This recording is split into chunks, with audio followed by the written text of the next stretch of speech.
Welcome to Kenton Teaches. Enjoy the video. In this video, I will explain how to change your race in Skyrim. While the game does not offer an in-game option for this, PC players can utilize a specific console command. This method allows you to completely alter your character's race and appearance, offering a fresh look without starting a brand new adventure. It is a straightforward process for those playing on a computer. To begin, simply open the console by pressing the tilde key, usually found near the 1 key on your keyboard. Then, type the command Show Race menu exactly as it appears and hit Enter. This action will immediately bring up the familiar character creation screen. From there, you are free to choose any of the 10 available races and fully customize your character's new look.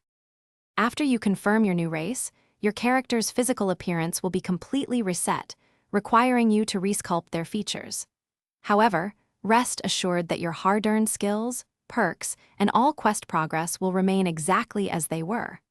Only your racial abilities and base statistics will update to reflect your chosen new race, ensuring your adventure continues seamlessly. Before using the Show Race menu command, it is highly recommended to save your game to prevent any unforeseen issues. While generally safe, occasionally minor visual glitches might occur, which a quick reload can often fix. Remember, this method is primarily for changing your character's look. For a truly immersive experience with a different racial background, starting a new game is often the best choice. Thanks for watching. Please subscribe if this video was helpful.